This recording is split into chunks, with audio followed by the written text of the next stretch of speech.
Welcome back to another feature presentation of Beer Me That Movie. This week we went to the Vaultimatum and got Rally Point from Service Brewing. So get ready to gunfight and high noon and gold.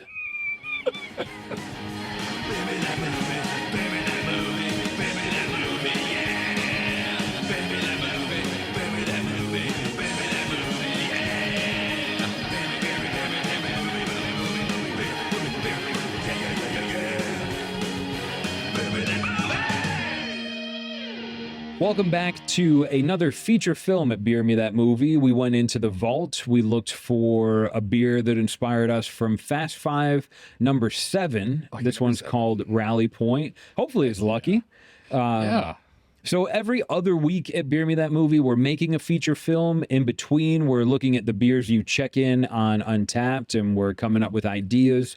This week, again, we went to the vault. We pulled one from the past. So if you're new here, I'm John. Next to me is Harrison. And we do this every week. We do. And we're happy you're here, happy you found us, and excited to go into the vault and see what happens with our first Vaultimatum. Yeah. Sounds like some kind of space vegetable, but it's not. Maybe it is. I was thinking like a weird like Netherlands sex kink thing. The Vaultimatum room. Ah, the Vaultimatum. A lot of leather, a lot of zippers, maybe some fruit or vegetables. We'll see. Maybe not. Eventually you'll want to get out. Yeah. Not right away. We trick you. Okay. So that's what today's about. So today we're going not to the Netherlands, but to the Old West to see what happened at this rally point. What went wrong or right at this rally point. And this was a fun one from a couple weeks ago, a couple episodes ago, and it was a lot of people reached out. I know you loved it. I loved it. People wanted this to happen, so here we are. We're doing it. We ended up doing Motivations of the Heart, which is a feature film you can go back into the history and watch. It came out great, but I remember saying I really wish we would have done Rally Point. So thank you, Jim, for checking this in a while ago. And thank you, Service Brewing, for making it. Actually, let's run a quick little clip of that Fast Five just to give you a quick heads up. All right. We're going to check out from Jim. He's drinking a beer from Service Brewing Company called Rally Point. Well, that kind of speaks. That could be Western or crime. Rally Point, kind of like a meeting point, right? Yeah, effectively. So maybe here we go. So it's a group of, let's say, like 6 Western. Group of like 6 guys. They're robbing let's say a bank. Keep it easy. And something goes wrong. They all get split up. But they've agreed before the robbery that they're going to meet at the mouth of the old mine as their rally point. The story kind of starts for the audience, though, with just one guy walking there, get to the rally point, and no one else is around. All right, so yeah, that's it. Harrison, the main overall kind of idea for this film, Western? That's it. First Western. Excited about that, too. But so you just heard us from a couple weeks ago lay it out pretty well. So let's get into the thick of it. So as is tradition, we're going to name the protagonist here. We just talked about limping through the desert, Jimmy, after Jim, who checked in the beer. So again, thank you, Jim. We're going with Jimmy, though, because it sounds more Western-y. I don't know. Yeah, it really does. Like Western Jim, no slight meant, but Western Jimmy is more believable, I think. There was a Jimmy in every stable and every town in the Old West doing whatever needs Jimmy to get things. done. Jimmy things. Exactly. Yeah. Picking up horse poop and falling in the horse water. Not helping our case with Jim here. Right. Sorry, that's a Jimmy thing. Jim, I'm sure you do mature things. True. Jim is just inspired. Right. This beer, and we're stealing the likeness of his name. That's all. Anyway, so Jimmy's our protagonist here, and he's in the middle of horse pooping and Jimmy's life is kind of, I think, hit a bit of a dead end, and I think this movie can even open up with that, where you get Old West, picture a cool, classic Old West town. That would be fun. Dusty saloons and stuff line the streets, and Jimmy's sitting in there all bright-eyed and bushy-tailed, a bottle of bourbon deep, and he has a way to pay for it.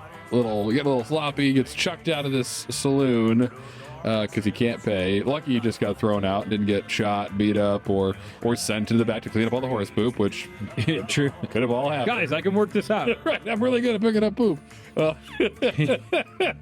Human poop, horse poop, pig poop. You can pick it all up. Wow, kid, you like talking about poop a lot. Let's throw you in the alley. And so as he's laying there, down on his luck, down on the ground, coughing up some dirt, thinking, dang it, this happened again. Get it together, Jimmy. Some shadowy figure approaches out of the alley and basically doesn't even ask, I think. I think he's just kind of like, listen, kid, I'll take care of tonight so these guys don't bug you anymore, but I need you tomorrow. Meet me by the ravine. Twin Forks. Okay, the Twin Forks. You know where the Twin Forks are. Everyone knows where they are. Yeah, dude, that's how you got here. You had to take one of them to get here, at least. Meet me where the Twin Forks meet. High noon, because we didn't. They had clocks, I assume, but I feel like in the West everything was judged by sun. It absolutely was, because I don't know if they had. I guess they had like a, what's it? The pocket watch. Yeah, that was like a rich man's thing. If you were Jimmy doesn't have a pocket watch. You're not dropping a pocket watch and a bunch of poop. You have no watch. You're living by the sun. You just got to get there early. Yeah. Every time, everything that you ever have to do. You hope you're there early. Yeah, you just get there as soon as the sun comes up. Anyway, so Jimmy's got nothing, so he accepts this weird, shady deal from this shadowy figure to meet out by the Twin Forks for something. And he maybe said something, this shadowy guy, like, need a seventh man for this operation tomorrow, and you're it, kid. Jimmy's not, he's young. He's not asking too many questions. He's kind of just living life by the seat of his pants, and it's not going too well for him. But he's just doing Jimmy stuff. He just decides, okay, fine. Let's, when my headache goes away, I'll wander out to the desert and see what this guy's got to offer me, because I have nothing else to live for. And that's like when everything starts to kind of unfold, and maybe that night the shadowy figure like throws a mask at him, and he's like, come wearing this, don't tell anyone your name. Well, I like that. And then just disappears. Now all of a sudden Jimmy's in like a the hustle is weird situation where he's delivering rugs now. He's like, oh, well, wait a second. What's this? Exactly. The guy paid off my tab. He offered me a cigarette. I was going to say, maybe, yep, they're smoking outside together, or he's smoking outside together, twists it out, chucks it on the ground, gives Jimmy the rest that he's rolled himself out of his pack, and says, sober up, kid, tomorrow's going to be a big day, and leaves. Leaving Jimmy there on the ground with a mask and some cigarettes. So he's doing way better than he was a couple minutes ago. True, he just got a mask and cigarettes. The mask is telling. Do you think this creepy figure gives him a sidearm as well? It's like, do you got a sidearm, kid? He could. Sure, he can give him one then. Sure, he can give him one then. Or maybe it happens the next day. But I think, yeah, give him one then. So Jimmy's kind of like, he's already said yes. Now this guy's throwing guns at him, but also cigarettes. Also, Jimmy's been drinking bourbon all night, so he's not... Things are happening fast to Jimmy. Jimmy was on the ground expecting someone to punch him in the head, and now he's got a gun, cigarettes, a mask, and a job, it sounds like. The old West is wild. Anything can happen at any moment. The kids call me Indeed.com. This is great. There are jobs everywhere. So Jimmy hard on his luck, bad day. Compelling storyteller, job seller, gives him kind of an offer he can't refuse, right? Like, here's things that you don't have. I need you to do me a favor, but trust me, after tomorrow, you're going to be able to drink as much as you want, kid.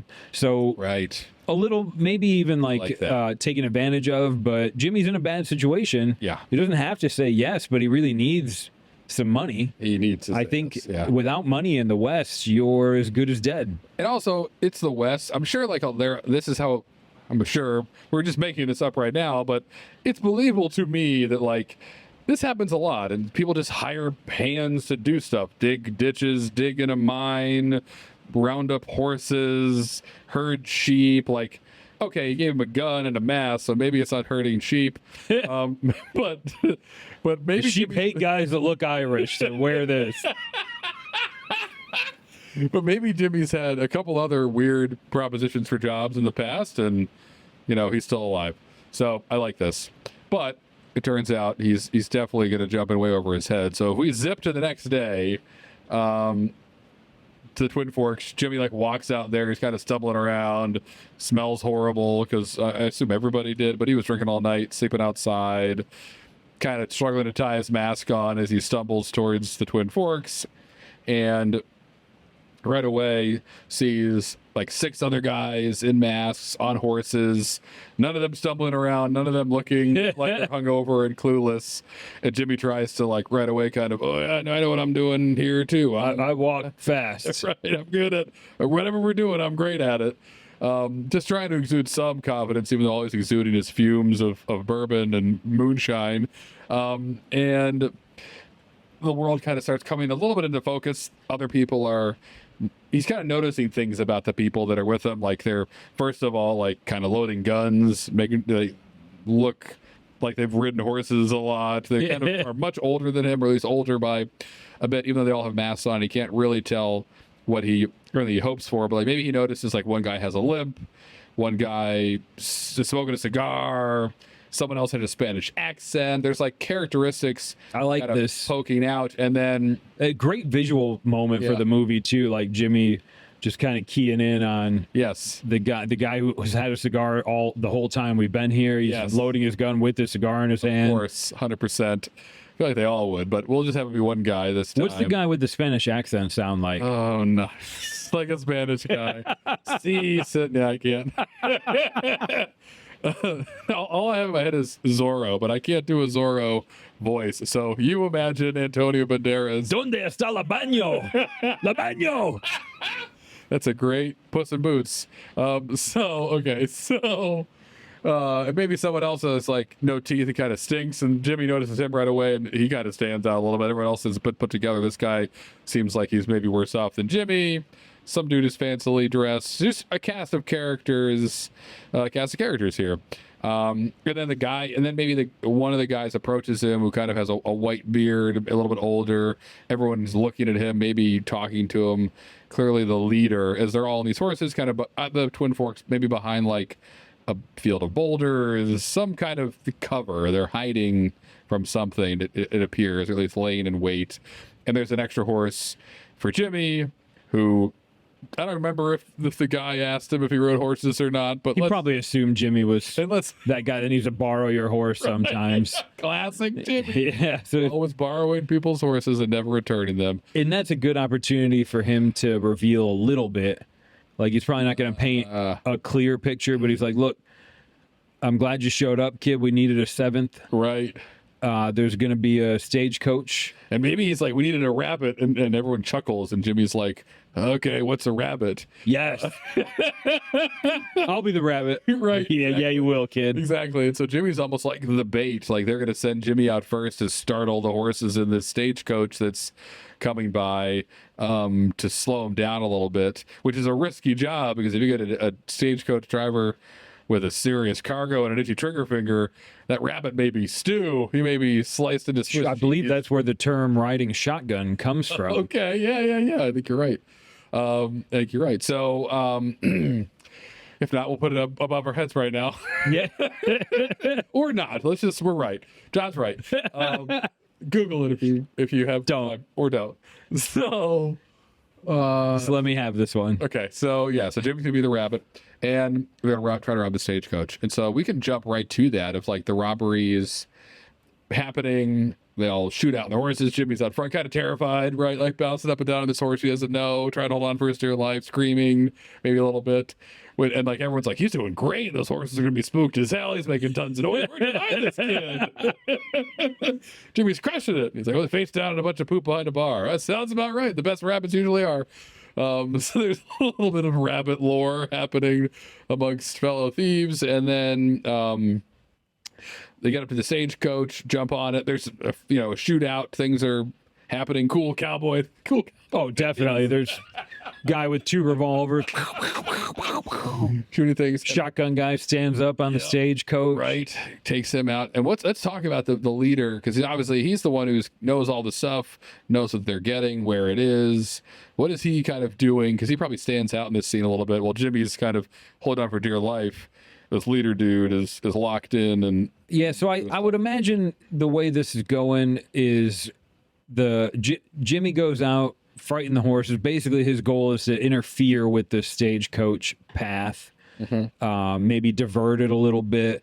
As soon as the stagecoach members, stagecoachmen, stand up and guns are drawn, then the other members of this gang ride in, also guns drawn. We see guns being shot. Love it. And the leader, the old guy, he very intentionally just during this distraction takes his horse up to the back of the stagecoach after it's been stopped, and maybe he's got a crowbar and busts the door open. Swings the door open. Inside there's two guys there. He's got one revolver, and you just hear like a cannon, huge shot come from this revolver. Where the horses are spooked, and even the gang members are like, what was that? Right.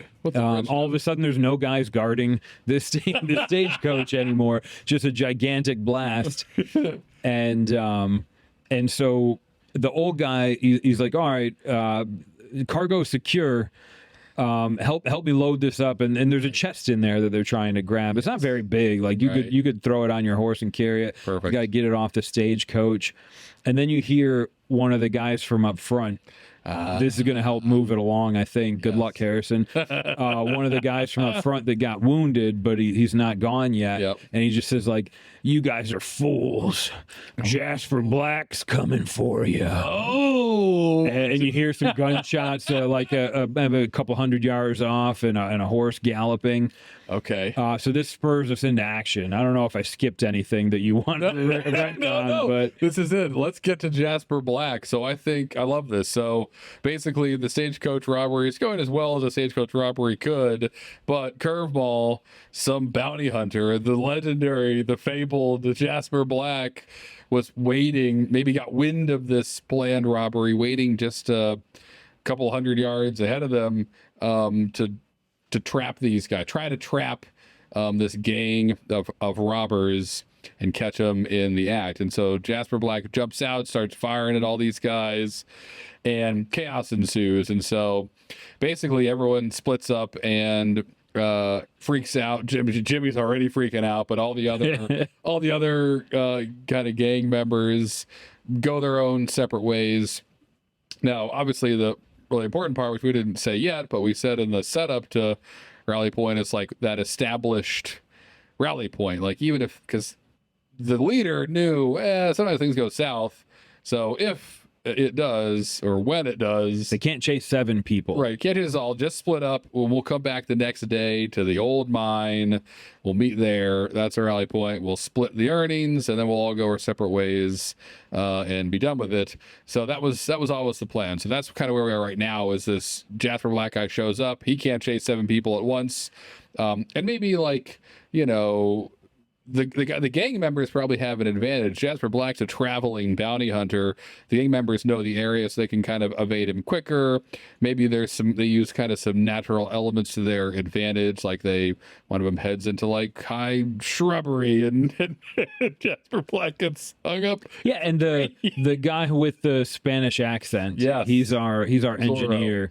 So he's got an early kind of smoke bomb. Love it. That Perfect. he throws down before they all leave. So the whole stagecoach and everything is just covered in smoke. It's smoke. Just black gunpowder. I love that. So that. And I think actually, can we paint Jasper Black? Yes. Renowned bounty hunter. Yes. You don't want Jasper Black on your back. That's right. But he's also. He's kind of he's an upstanding bounty hunter. Yes. So while he wants to chase and get his mark, he also wants to make sure that if anybody's here at the stagecoach, it'd be better to keep them alive. Correct. Than to. He can collar these guys tomorrow. He can find them. He's a noble man. He hunts people. He can hunt them down tomorrow. Right. Jasper Black sees himself as a noble person who's doing good work, ridding the world of hooligans and riffraffs and all that stuff. So he's not going to go in guns blazing and shoot the innocent stagecoach driver. I like that, but that limits him. He's held back by rules, and this is the Old West where there aren't too many of them. So you always have an advantage if the Wild West. Yes, the wild. Not Will Smith, but well, maybe he'll show up. Let's see. If we have a mechanical spider in our future. Oh God. I saw that in the theaters. I didn't know. None of us did. None of us expected that. Knew what was coming. Okay. So great. So everything's gone south and everyone's run whatever, lose Jasper Black.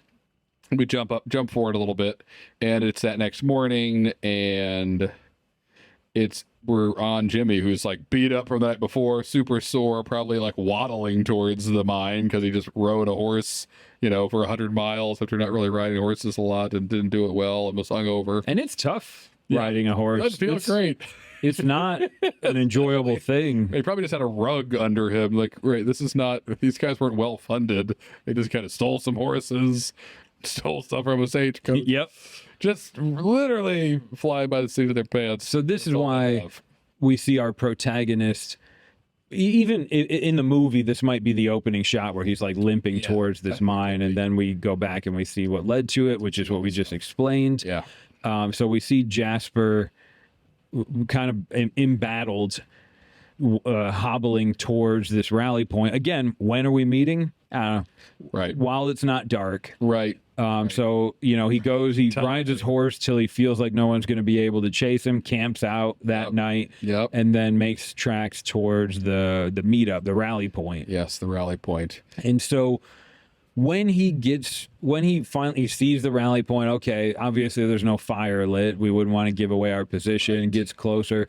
What's going on at this point for Jimmy? I think when he walks up to it, he's kind of like expecting to see all 6 or whatever guys there, some horses, some food, maybe someone playing a fiddle. I don't know. Imagine a Western campfire with no fire. Western camp. Camp. Shows up and and at first glance, it's like there's nobody there. There's an old wagon that's tipped over, some empty barrels. He doesn't see anybody. Just the mine that's kind of dark and blackness forever, and that's it. And he's like, what the heck? And maybe starts kind of complaining a bit out loud. He's super thirsty. Obviously the horse had no water. And maybe that's what he's doing right away, is kind of searching for something to drink. And then here's like the click of a gun, and he's like, oh God, turns around, and one of the men, the smellier guy who's maybe has very few teeth, from the gang, is there, and his mask's off now, and he's kind of huddled behind the wagon, hiding for whatever reason. And Jimmy's like, oh crap, don't shoot, like it's me, I'm the rabbit guy, like remember me, I'm the one, I'm the rabbit, which is the rabbit. And Lyle pulls his gun off him and goes, my God, I can't believe he made it. And we start to converse and basically kind of figure out what we talked about in the original premise of the movie, that like they're the only two that showed up and have no idea what happened to the other ones. And it's been long enough now. It's that next day. It's like they should have all been there. So are they dead? Were they caught? Where's the money? Who has the money?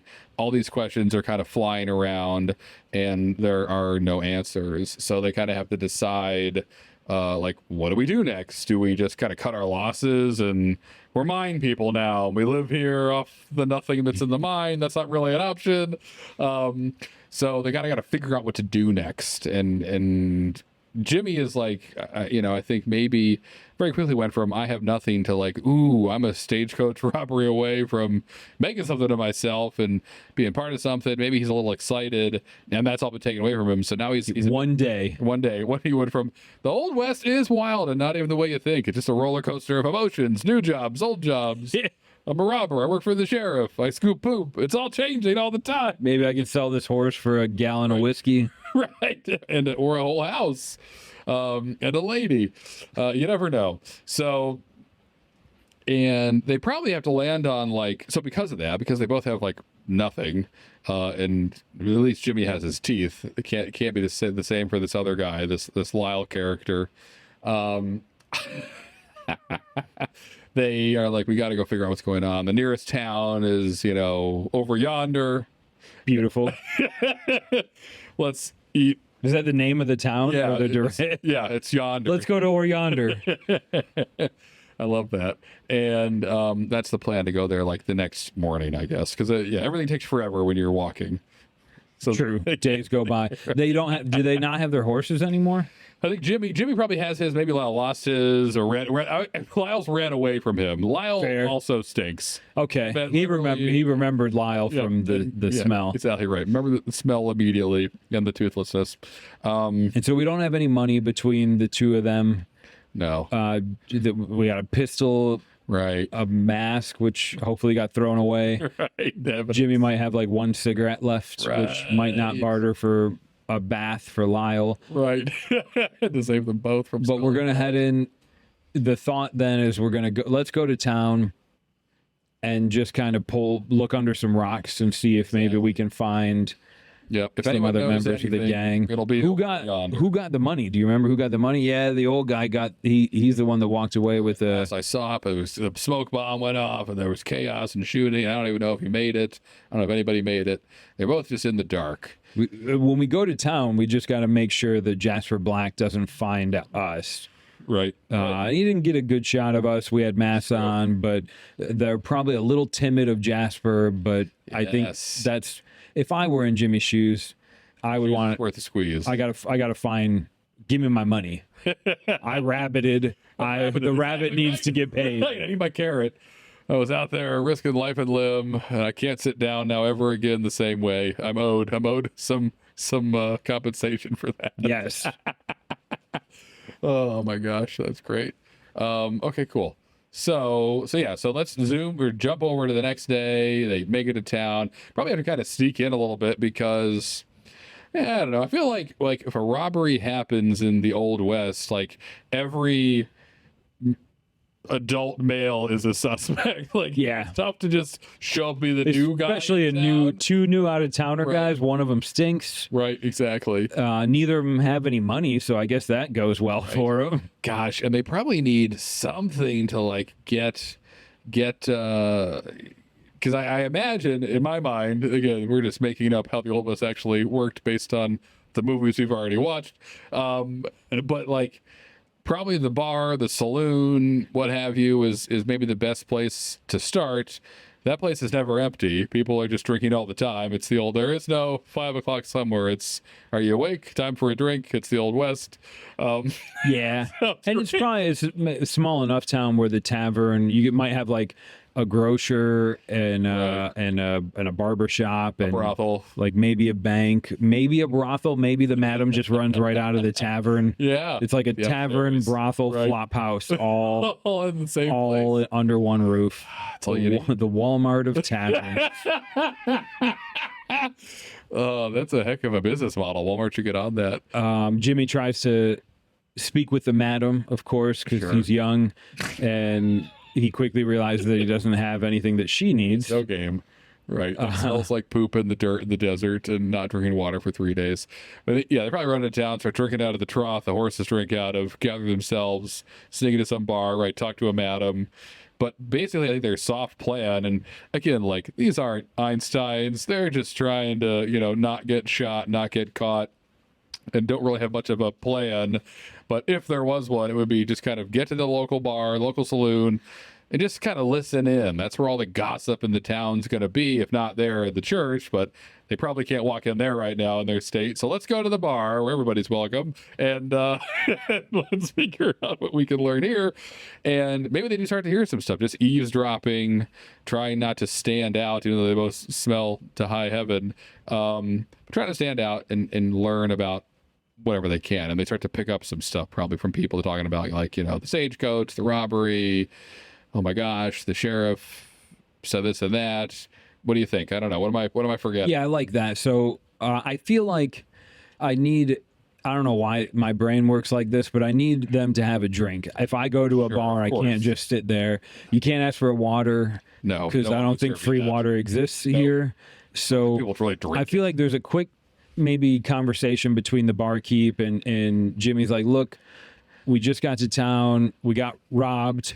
And I don't have any money, but I could really use a drink. Will you run me a line of credit? I'm going to work while I'm here. Right. And the barkeep's like, I need something. What do you got on you that's worth anything? How about that iron? And he gestures to the pistol that Jimmy just inherited. And he's like, you know what? Cool. You can have it, man. And the barkeep takes it and he's like, you never even fired this thing, or you know, sure. it's got all right, cool. He's like, I'll hold this here. You can drink on credit. If you pay me, like a early pawn system. Yeah, exactly. You know, if you need it, you come back, you pay me. If not, you drink on me. So this way they get a drink. They're at the bar. They're less conspicuous. Listen, the whole town's probably talking about, yeah, did you hear about Stagecoach got hit, you know, a couple miles down the road yesterday, and I haven't seen anyone new come to town except those guys. Right. Like maybe a couple of like concerned glances, but I think Jimmy and is his name Toothless so far? I think we called him Lyle, but okay. Toothless. Jimmy and Lyle do not seem like the type that just robbed a stagecoach. Maybe there's even a conversation like, no, the stagecoach was robbed. These guys have nothing. Right. And Jimmy just gave him a gun that was never fired. And the barkeep was like, I can testify to that. Like, this thing's never been shot before. Like, it was sitting right here, fully loaded, no residue, or I don't know if they know we were thinking like that, but whatever. He's like, he gave me a loaded pistol a minute ago. It hasn't been shot ever.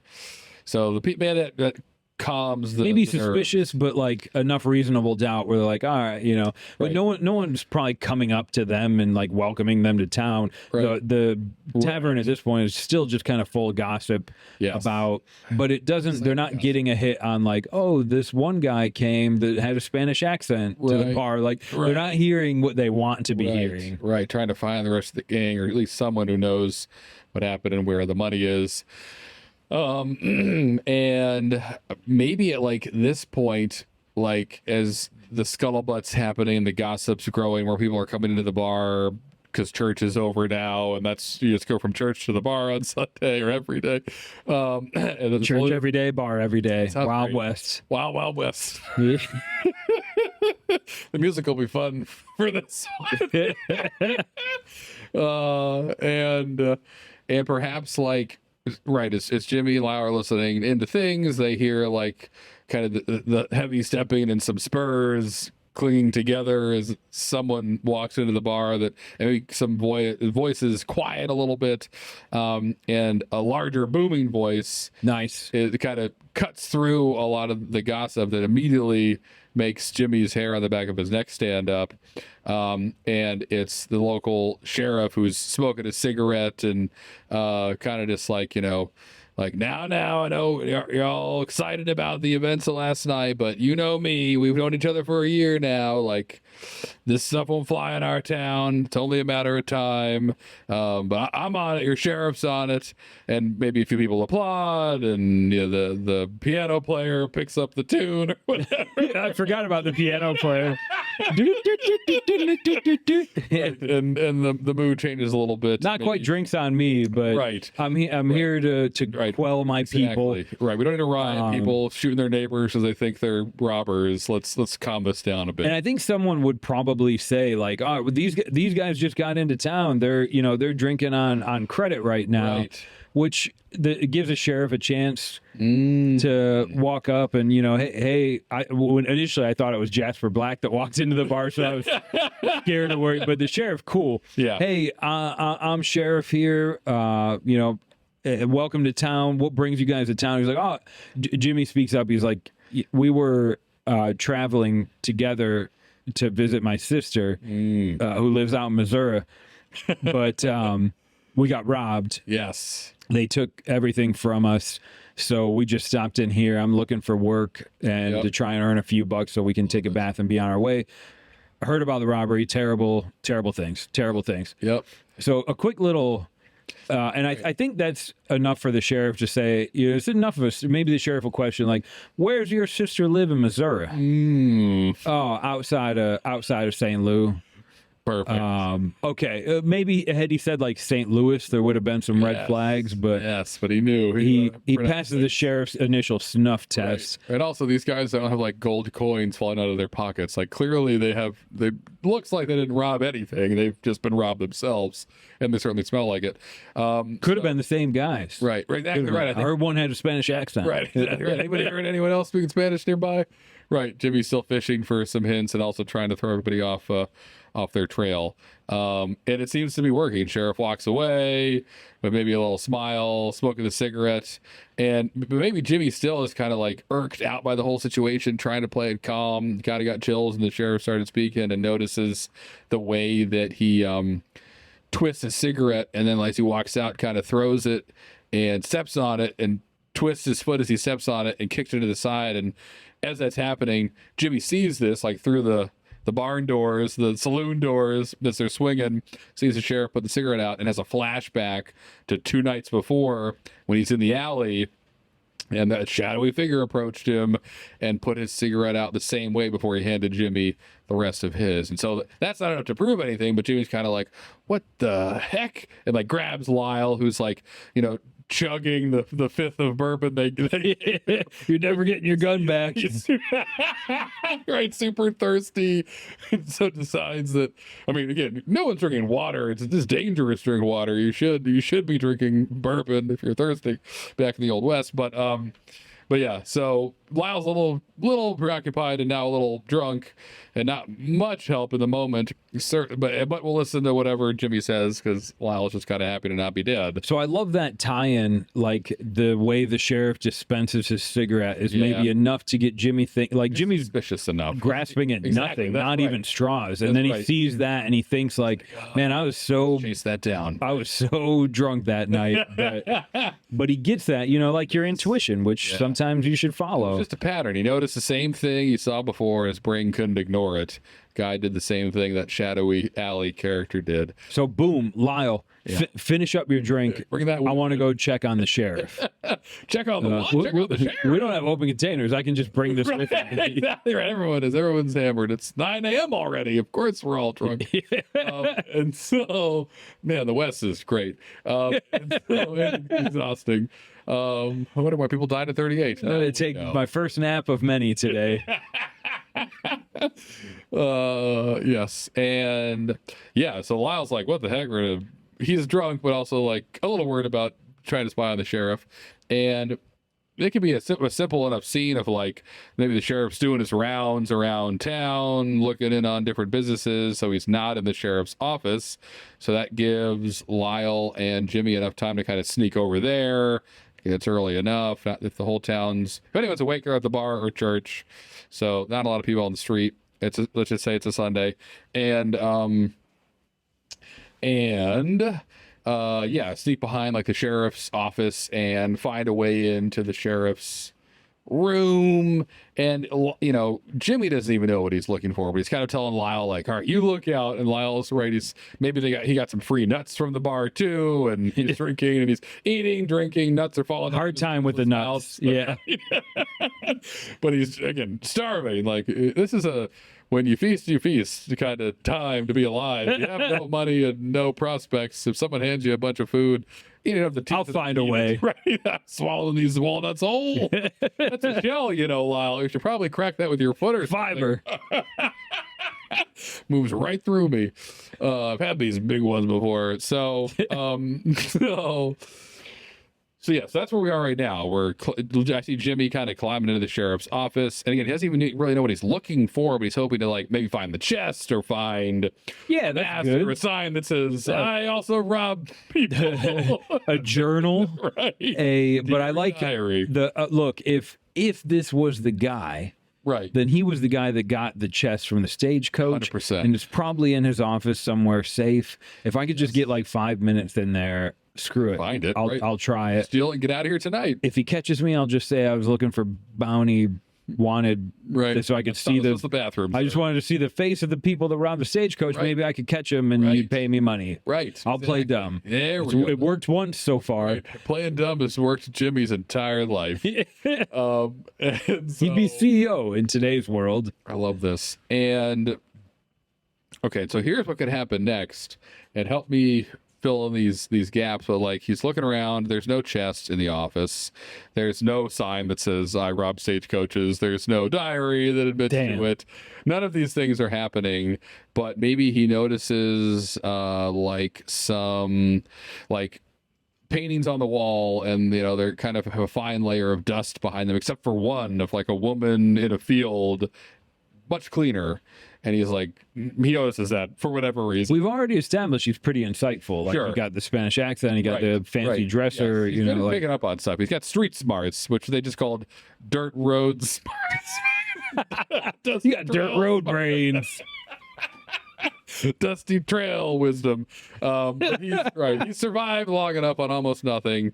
He had to have some kind of wit to do that. And so it stands out to him. And he goes up and turns out it's like a hidden little apartment, moves it aside and sees this gun that's like a revolver, but with a little shotgun barrel under it, which was a gun back in the day, right? For you historians. Or anybody with the internet, the Lama revolver was a unique enough revolver in that it was a typical, I think, 6-shooter, right? But it also had like a single shot shotgun barrel underneath the revolver barrel. So it didn't look much different, but I think it's unique enough that that would be a revolver that you said, like, all right, these not everyone is brandishing one of these, right? And it would remember Jimmy would go through like a flashback of that giant boom he heard when the leader opened the back of the stagecoach and blasted the guy that was in there guarding the chest. And I think that'd be enough for Jimmy to, now he's like got 2 unfounded suspicions, but that's a pretty big, that revolver is a great little, those are real. Yes. They were used in the American Civil War. They were used in the West, but they were very uncommon. It'd be like finding someone with an Android phone. Yes. I love that. And how about this? This could even be more interesting. It's like engraved on the side of the revolver. Maybe it says like the Duke or something, and he's holding it, looking at that, which doesn't mean anything to him at that moment. Then he kind of like looks up on the wall, and he's in the sheriff's office, obviously, and one of the wanted dead or alive posters that's sitting there says the Duke, and there's this masked man with a big white beard sitting there that is the guy from the robbery, from the now alley. We've got him. Exactly right. And he's kind of looking at it going like, oh my gosh, is that also the sheriff in disguise? Like, it's the sheriff, the Duke is the Duke, this is the Duke's gun. Oh my gosh. Like, I think this is it. And at that point, like, you know, Lyle starts burping and almost throwing up outside, and he's like hiccuping and like, I think he's coming back, and starts freaking out a little bit. I didn't tell you to make bird sound. Just peek your head in the window and tell me to leave, you idiot. Why you sounded like a bird? There are birds outside. I expect to hear bird sounds. This isn't helpful. This is confusing. I love Lyle's interference moment in this story. He's 7 pounds drunk in a 5-pound bag. He's hammered.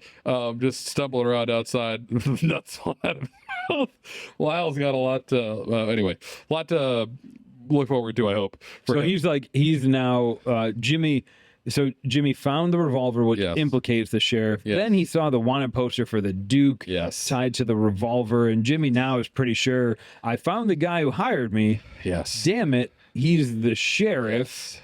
Don't know how to handle this. Right. And during that revelation, he hears Lyle purring, and now Lyle's got to run interference to try and buy him some time to escape. Exactly right. So Lyle's got to do a little song and dance outside to slow the sheriff down a little bit, which probably doesn't work well at all, but that's okay. Like, Jimmy's onto it quick. He wraps the gun back up, puts it in the wall, shuts the picture, you know, scoots out back the window same way he came in, shuts it, you know, and Lyle sees that and is, you know. No chest. We didn't find the chest. No chest, nothing else. So also not a dead end. We learned a lot, but like, obviously Jimmy was hoping he could just grab the chest and steal a horse and be halfway to St. Louis by now, but he's not. He's there now, realizing he has to deal with a stagecoach robber guy who likes blowing people in half, who's also the sheriff, to get what he's owed, which makes the stakes a little bit higher and scarier. And they still only have to their name whatever the gun he gave the bartender for the tab. They might have some whiskey left. Right, maybe a room. I don't know how far a gun gets you. Maybe he did. This is risky. We could talk through this, but maybe while he was in the sheriff's office, he saw like something to steal, to barter, something else that maybe he hoped the sheriff wouldn't notice was gone, like pewter cup or something. Okay, there's probably an evidence chest in there you there. go. He thought maybe that was the chest from the stagecoach. He opened it up and he saw like some land contracts or like notes of crimes committed. Okay. In there, I think it's reasonable he would have found like a nice pocket watch that he could also use to barter to get a place to stay. Perfect. Or whatever he happens to need. I like that.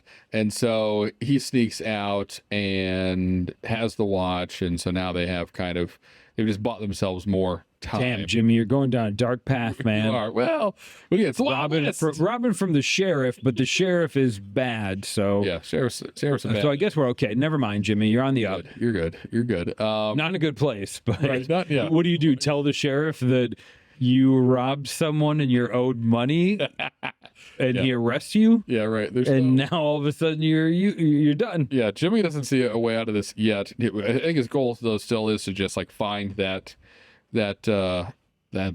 whatever it's called chest and get out of town. But he's didn't get there, but just learned that his path to get there is more difficult. So what do you do when you're kind of out of luck and run out of resources? Traditionally, a lot of movies, a lot of times in life, you go to your friends. Now Jimmy doesn't really have any. Lyle's basically asleep at this point, so maybe the plan is, let's go back, barter this watch for a place to pass out tonight. Maybe I can try my smooth moves on that madam again, and at the very least get some information out of her, maybe. But tomorrow, I bet these folks, the people that were in this gang, some of them might be in this town somewhere. I have some ideas of where to start to look for them. If I can get them back together, I can't take down the sheriff alone, but if I had 3 or 4 other people who also wanted their cut of this robbery, maybe they'd be motivated enough to help me. So that's kind of his loose plan. True, this is the West. You can assault the sheriff. Right, and then become the sheriff yourself. So that's his plan anyway. And so maybe some fun scene happens at the bar. He probably gets shut down by some madam who's like, I don't accept watches. Yeah. I'm sorry, honey. I use watches. Right, exactly right. You're buying. And your time is up. I like the idea. Maybe he, like you mentioned, one of the gang members was always holding a cigar. So he goes to like wherever you buy cigars in the Wild West, and he's like, oh, you got any good cigars? You sold any recently? Like just trying to sort of play Jimmy Detective. Right. I like that. So that's kind of how he starts the next day, trying to find these people using his street smarts, his dusty trail wisdom, and it's not working.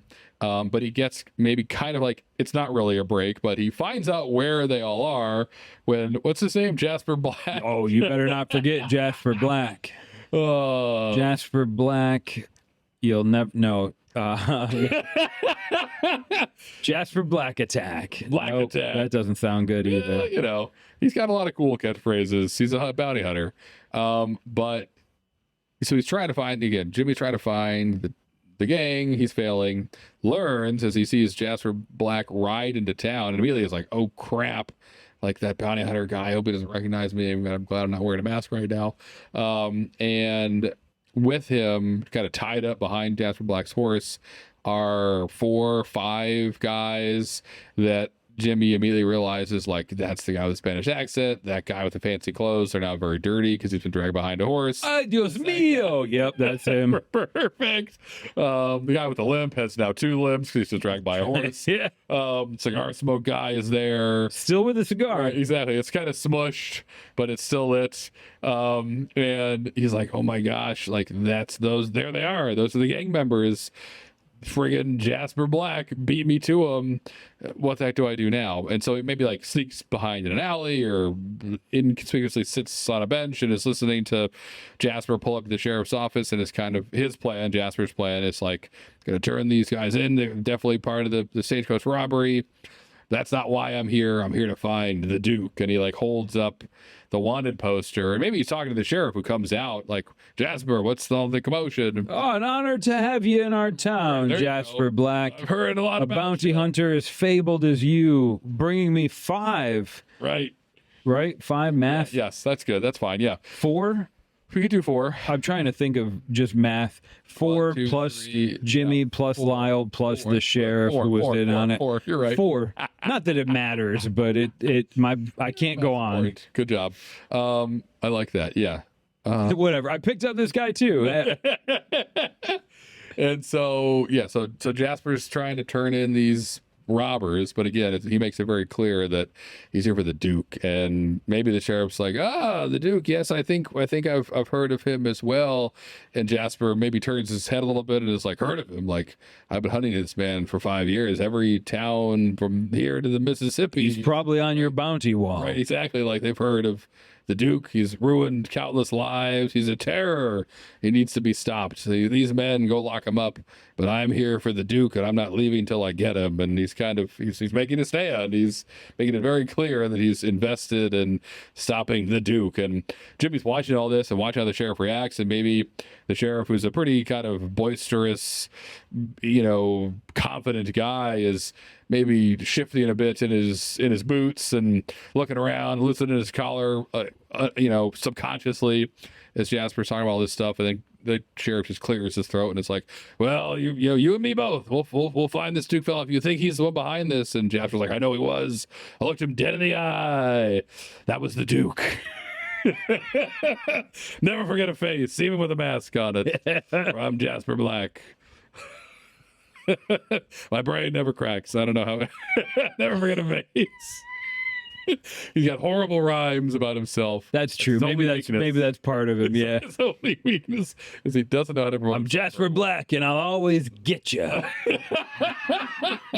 Okay. Well, cool. Good talking to you, man. So go ahead. Here's the bar in town. Here's the saloon. Let's see how we can help. So Jasper's introduced himself as first the reason the gang had to depart after the robbery, yes, and hurry away. Yes. And now he shows up in town after we've learned that the sheriff is probably in on it. Yeah. Maybe even brought Jimmy in on it. Who knows, but we feel double crossed. And now Jasper Black has rounded up the other gang members that were there based on their Spanish accents and whatnot. And we know that Jasper's looking for the Duke. Yes. So Jimmy overhears this, and he probably understands Jasper might not know it yet, but he's looking for the sheriff. Yep. So do you think the guy who would very likely arrest him is also the guy he needs to speak with and kind of negotiate? Right. Do you think he's got the brass? To who? To for Jimmy to follow Jasper to the bar, or? Yeah, so I think, well, maybe, and I would even say maybe Jimmy's first plan, it's still his plan, go find the gang members, get them together, and then let's go take the money for ourselves. He probably, last he saw the bounty hunter, he was shooting at Jimmy and all the other guys, and now he's caught them all. So the bounty hunter, you're right. Jimmy probably realizes in that moment, he's standing at his own twin fork in his mind of do I go and try to earn the trust of the bounty hunter by telling him I know who the Duke is, but here are my conditions. You can't capture me for the reason because I know this because I was part of the robbery team or whatever, part of the robbery gang. That's how I know who the Duke is. So he maybe has that thought, but that's whatever. Maybe Jimmy's I'm not too confident in this plan. Let's stick with my original plan. Maybe Lyle now is drunk again, less drunk, more drunk. I don't remember where Lyle is in his drunk timeline right now, but he's still standing behind Jimmy, breathing heavily as one does with very few teeth. And together, Jimmy's all right, look, this doesn't change much. The gang's in the jail. We can break them out. We snuck in there before. This will be no problem. And so that's their plan, to try and do that, but this is going to ultimately fail them. And Jimmy's plan of getting the gang out, taking the money for themselves is not going to work. So they'll try to break in, and maybe it doesn't work, or the sheriff's sitting in there trying to sneak a key off the ring, but it's too loud. The sheriff comes back. They got to run out the window. Whatever their plan is to get these guys out of the jail, it just keeps failing. And I do think, so I think that the other idea, the one you just brought up of he's got to kind of ally himself with the bounty hunter is what's going to come into frame. But I think before that, Lyle and Jimmy kind of have to feel son of a gun, we're at a dead end. Like, we thought it would just be as simple as going to this town and finding this, chest and getting out of here, but then we couldn't find anything at the bar. The sheriff is the Duke. He's on to us, maybe, or certainly is hidden the chest somewhere we can't find. The bounty hunter is also here messing stuff up.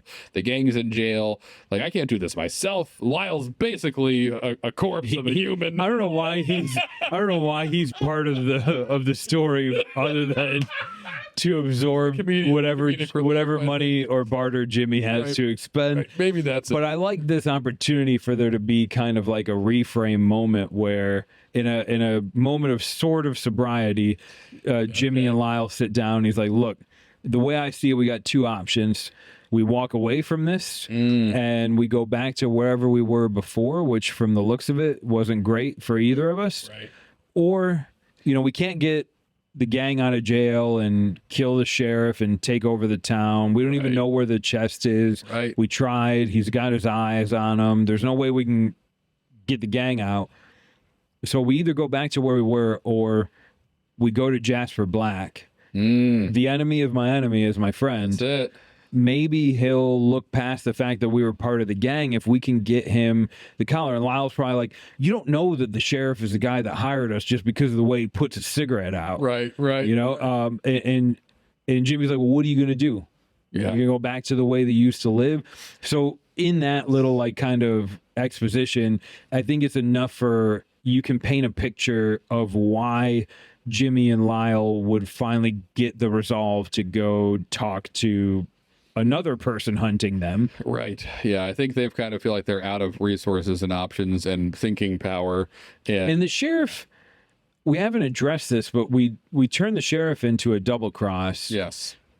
The sheriff hasn't attempted to go arrest Jimmy or Lyle. They've been in his town. Yeah. But I think mechanically the sheriff feels like he's untouchable. Like, yes, Jimmy and Lyle probably don't even recognize him. He thinks he's just the sheriff. Right. And what's he going to do? Arrest him on hearsay? No, they can't find anything. He's untouchable. So the sheriff probably just assumes these guys are going to waste their time and then go back to their useless lives. Right. And maybe I'll scoop them up in my next town. Right. Exactly. Drink themselves to death, get run over by a horse.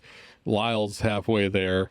Yeah, he doesn't seem as much of a threat. And that's maybe even why he picked them. Like, he saw Jimmy down on the ground with nothing. Like, I'm not worried about this kind of fly of a human. Same reason he picked Lyle, maybe.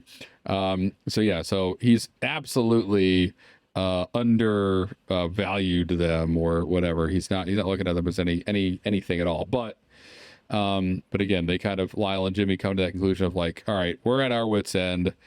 Let's roll the dice. That's all I do my whole life is just take chances. Let's go to the bounty hunter. And so maybe they're like, and see if he's interested in my proposition, which is loosely, I'll tell you who the Duke is if you promise not to, kill me, or throw me in the clink or whatever, which is not a horrible, if he made it clear he's the bounty hunter, Jasper Black is after the Duke. And he did say that when he brought the gang in. He's like, I'm, this is nice. I'll take the money, but I'm here for the Duke. Here for the Duke. The Duke owes me. I've been chasing him for years. He ruined my life. The Duke. Maybe there's a huge backstory there with Jasper Black and the Duke. I hope someone makes a beer called Jasper Black and the Duke. That'll be a fun story to figure out why this guy hates the Duke so much. It involves his mom or his sister. Yeah, it has to. And so Jasper Black. And okay, so Jimmy is Jimmy's dumb part of his plan is like, I'll just follow the bounty hunter around, maybe see if I can learn a little bit more about his character before I throw myself, on my knees in front of him to help save my life and stuff. And as he's trying to follow the bounty hunter around and sneak around, like the bounty hunter instantly, Jasper Black gets the drop on him, is like, what are you doing, kid? Like, why are you trying to sneak behind me? No one can sneak up on Jasper Black. Always talks about himself in the third person. First person never do this. The first person talking in the third person, which is shocking to Jimmy and anyone else. Jasper Black comes in contact with. Who's Jasper Black? Jasper Black. And so Jimmy's like, yeah, I wanted to talk to you. Look, this may sound crazy. I got a proposition for you, though. And Jasper Black's smile. He's like, all right, I'm listening, kid. And he's like, I know who the Duke is. And immediately Jasper Black sits up straighter. It's like, all right, how do you know? And he's like, well, that's where the proposition comes in. Like, if I tell you how I know who the Duke is, you got to promise to not take me in for my crime. And Jasper Black's like, well, I'm a man of integrity. Like, I don't know about that. What kind of crime we talking about here? And he's like, I've never fired a shot. And Jimmy's like, I've never fired a shot in my life. So it's nothing too bad. And Jasper Black goes, all right, what do you got? And reveals that, like, Jimmy then goes in, he's revealing I was part of the gang. I didn't know what I was getting into. I was the rabbit. And maybe Jasper Black chuckles. He's like, oh, you were this time's rabbit, huh? I've never seen a rabbit alive after one of these. Classic Duke. Right, exactly. Let me guess, he found you in a whorehouse or like drunk in a tavern. That's right, with someone with a gun to your face and you were about to die anyway. Oh, yeah, pretty much. It's close to that. Yeah, Jasper Black gets a chuckle out of this, and Jimmy's origin story is like, look, but I know it's him. I know who the Duke is. I saw this guy in town put a cigarette out the same way. He's got the Duke's gun in his office. And Jasper Black sends him there and goes, he's got the Duke's Duke.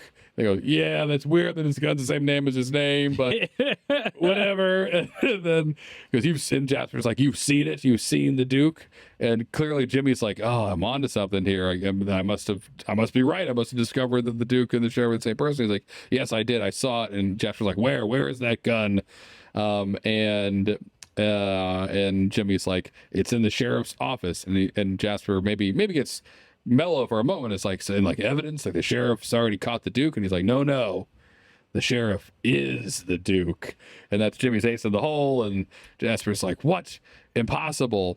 And Jimmy's like, no, I mean, I think, and listen to the townsfolk and reading the local paper and stuff, like, he's only been here about a year. Wasn't that about the time that stagecoach robbery happened 3 towns away? I think this guy just moves town to town, and he's the Duke, man. And Jasper's like, my God, you're right. And maybe he's able to do a little exposition there and piece together, like, I didn't see that before, but every year it happens in the same way. And then at around the same time, a sheriff disappears from a nearby town.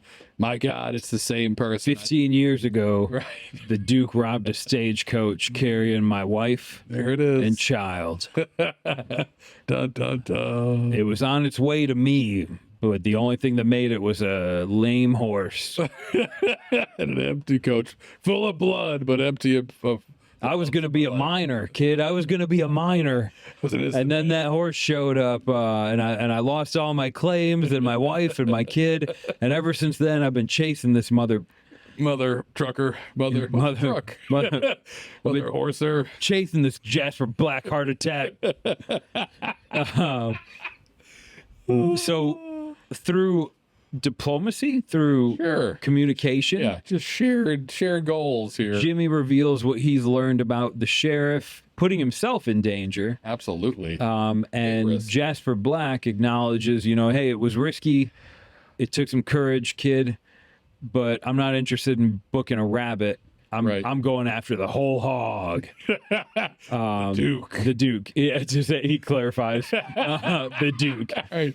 And I think, based on what you're saying, kid, I think we've got him, right? So, so let's. And Jimmy's like, well, you can't arrest the sheriff. He's the sheriff. Who's going to arrest him? And can we please somehow get to a shootout? Yeah, I think that's what we're going to do. Is Jasper, and Jasper's like, all right, Jimmy, here's what we're going to do. And he's like, your smelly friend, come over here. I may have a spot for you in this plan as well. And they get to kind of plot it a little bit.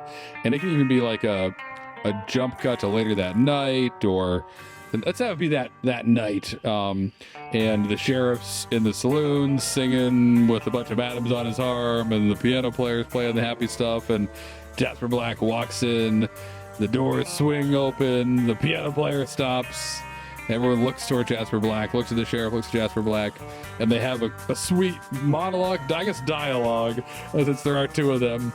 going back and forth about Dual monologue. a duel. Yeah, because neither of them are talking to each other. They're just monologuing at the room in the universe. I've been running this town for a year. These people trust me. They need me. Love me. They need me. That's right. They need me. You're nothing but a lying, no good, yellow-bellied. Dirt eating, toe licking, horse sniffing, nothing.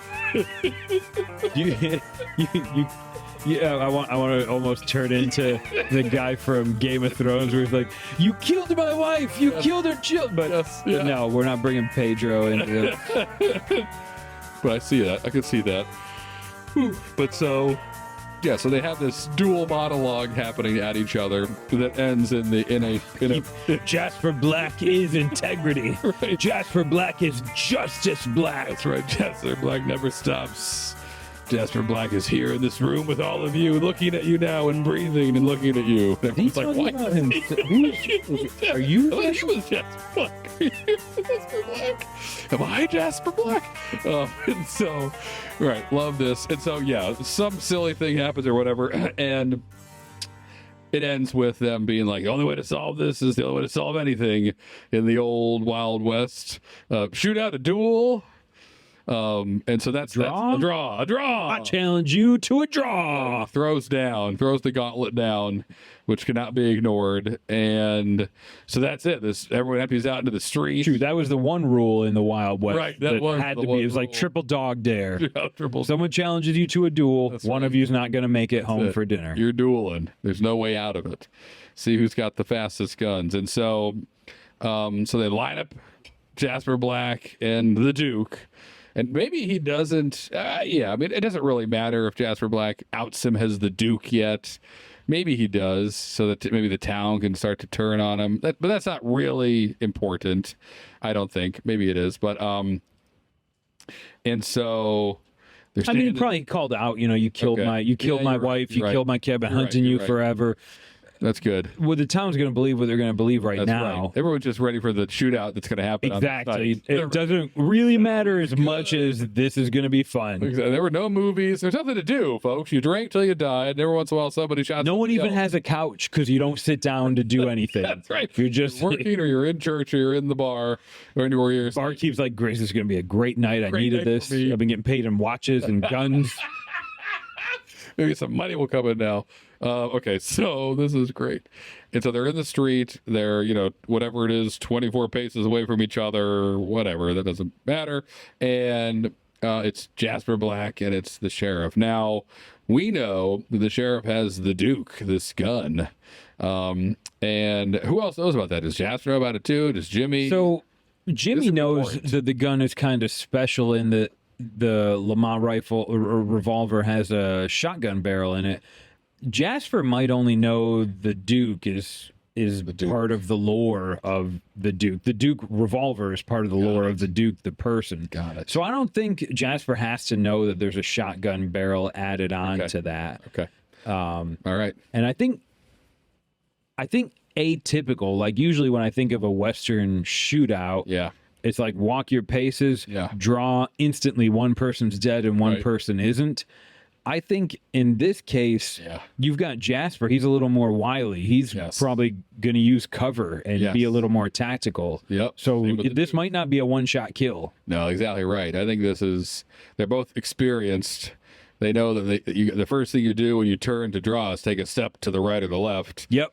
And as you're pulling your gun out, so you don't just land right where your opponent's bullet was going. But they both know that.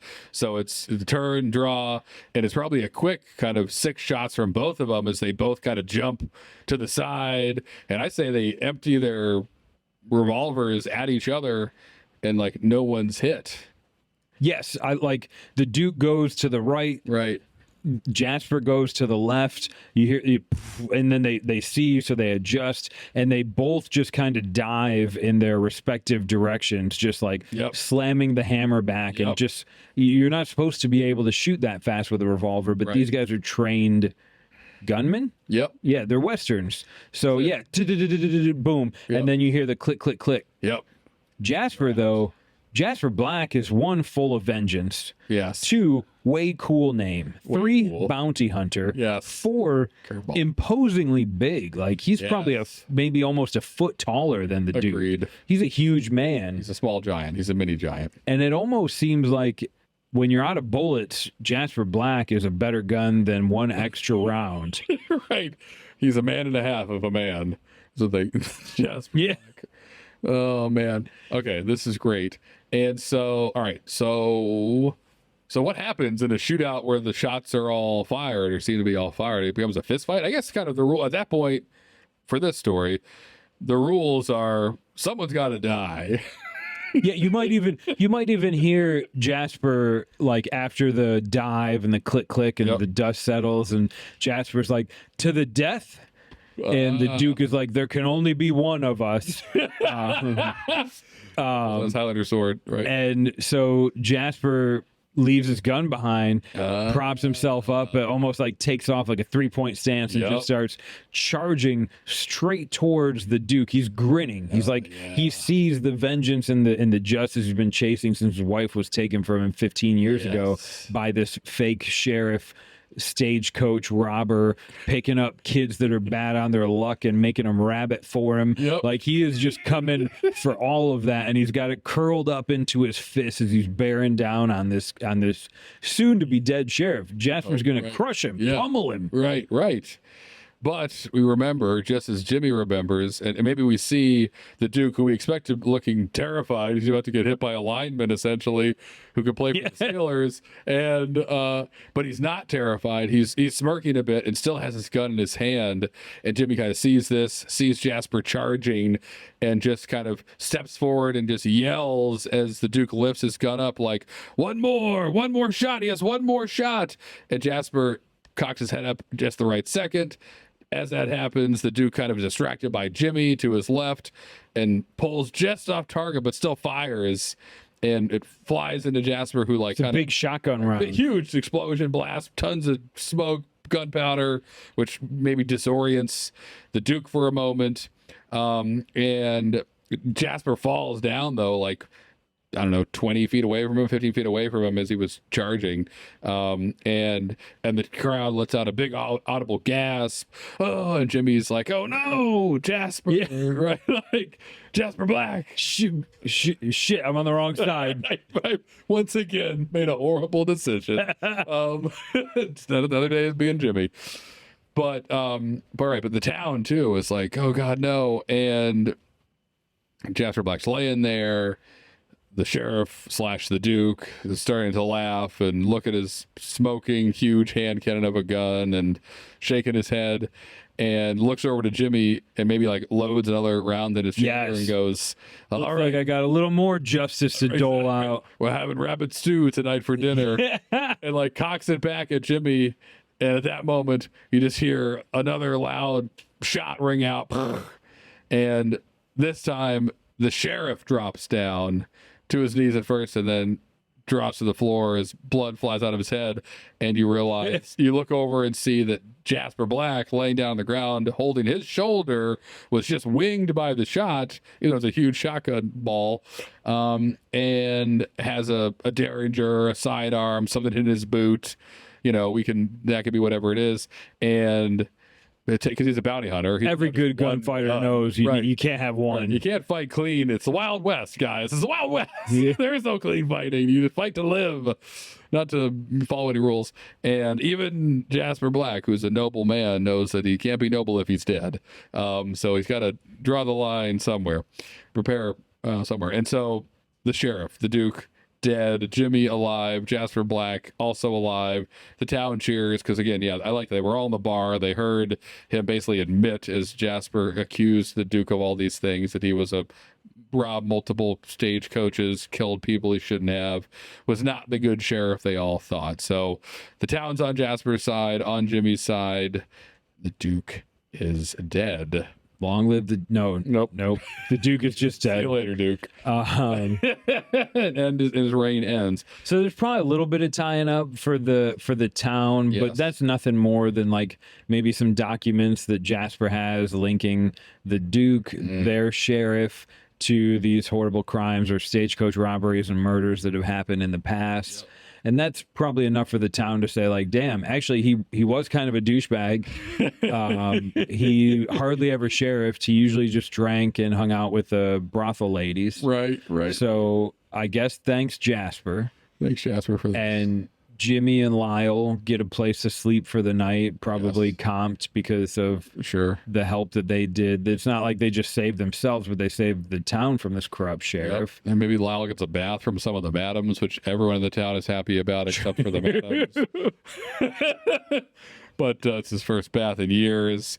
But I think like a fun kind of, not a twist, but a bow to put on this is, okay, the dust settles, sheriff's dead, the town's, better off, obviously.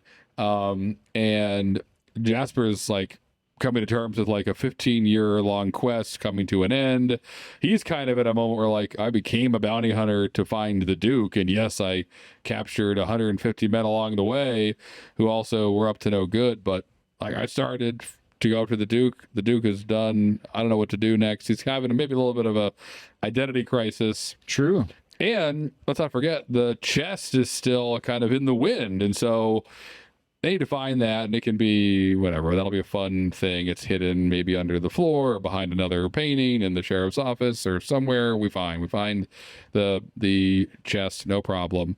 But the whole time we're led to believe there's a bunch of money in there. How about this? Instead of money, both Jasper and Jimmy are like, I'm curious, like, let's open this thing up and we'll figure out what we're... I have zero money, even if it's like a few bucks, I'm happy. Right. Yeah. So exactly right. Maybe we can sell the chest for something, but let's open it up anyway and see what it is. I'm sure the Duke spent this all or hid the money somewhere else or it's long gone or whatever. They're not, don't have high hopes.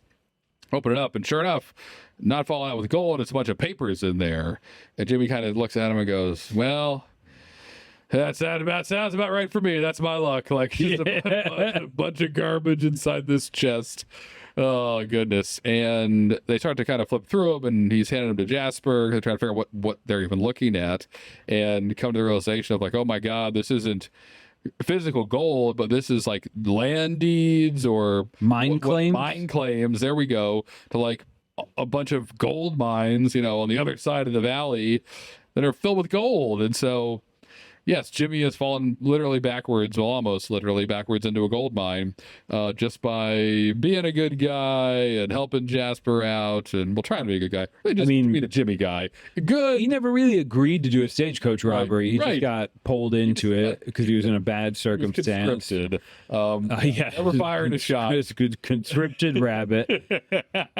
Got put into a rough situation, found his way out, ended up with...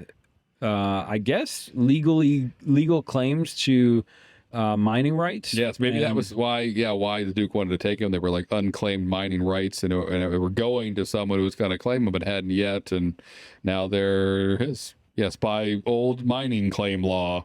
Look it up. Of course, yeah, part of the West tradition. And then I think with that's a good bow to put on it. Jasper probably says, like, hey kid, if that's the route you're going, you're gonna need one of these, and grabs his Derringer, and he's like, you need something that you can rely on, not like that dirty Lamont revolver that's been full of crime. Like, take something, take a little bit of integrity and justice from Jasper Black. And I think in doing so, the Jimmy that we've created would be like, actually, I'd like to take all of Jasper Black. Right, exactly. I love it. Could we be partners? Yes, pushes the gun back to Jasper and is like, I'd like to keep my record of not firing a shot intact. I'll leave that up to you, but hopefully you're done with that too. Let's start the Jimmy and Jasper gold mining empire, and now you have something to do to Matt Jasper. I have something to do. Lyle can continue to... Lyle's like, what about Lyle? I'm going to stay here, guys. Right. This bath is great. You heard of a bath before, guys? I think this town needs a new sheriff, and I never want to leave. Right. And that could be the hilarious last shot of, 6 months later or whatever, and the town now is booming because there's gold in the area. Your And, prospector exactly and right. claims. Exactly. And just Lyle walking down the street in a, $200 suit, which at the time would have been a lot, with this golden teeth replacing all of his crummy, crusty, gross ones, smiling as he waves Golden at all the sheriff atoms. badge. Yep, exactly right. And the town found peace for a time, thanks to some good people with the mining rights, as opposed to evil old Duke and his plans to create an evil empire. That died along with the Duke, and Jimmy and Jasper live happily ever after, or something to that effect, filled with gold and opportunity. Yeah, so I think if we wrap that up with a theme, it's something along the lines of you may not really know what you're looking for, but if you're good, maybe you'll find it. I don't know. I feel like I kind of forcing that in there. Something like that. I think you're right. It's whenever a door closes, a window opens, you just got to be brave enough to go through it. Or if you have nothing to lose, then nothing. If you have nothing, you have nothing to lose. Yeah, and I think the fact that Jimmy never fired his gun, like that helped him out. Right. Yes, a couple of times. So there's other ways to get rich than robbing a stagecoach. There you go. That's what it is. That's what it is. And you might make a friend in the process. This is great. Rich and friends, even if they smell kind of goofy like Lyle, it's good. Well, you leave him behind. You go start your gold empire with Jasper Black. No one's going to show up and try and steal your gold because you got Jasper Black on the sign. Yes. Great, and then we did it. So that's it. Toughest character we've ever made. Yeah, Jasper Black, the Powder Jones of the West. Yeah. Which hopefully we'll get to meet him in detail someday. We'll see. We'll see what holds for us in the future in vaults and untapped feeds, and Powder Jones is out there waiting for us. Yeah, it'll happen. By vault or by feed. This was fun. I liked the Vaultimatum. I loved making this. We got to do our first Western. I don't think it was maybe quite so like Doc Holliday Unforgiven sort of typical Western, but I like that. I think this is I've never seen this before. Right. Sure. Yeah. So I thought that was pretty cool. I like the double crossy sheriff, the gang of people that you didn't. We'll recap this next week. We'll do it all. Right before we do our next Fast Five. So thanks for listening all the way through to the end of Rally Point. Yes. Remember, subscribe, like us, tell your friends, all that jazz. And we'll see you next week. Until then. Peace. Punch. Give me your lunch. Yeah, lunch. Yeah. The first Vaultimatum feature episode we're about to bequeath. Hold on to your queef. I can't leave that in. It sounds exactly like queef. From the vaults, we're doing Rally Point. You asked for it. We're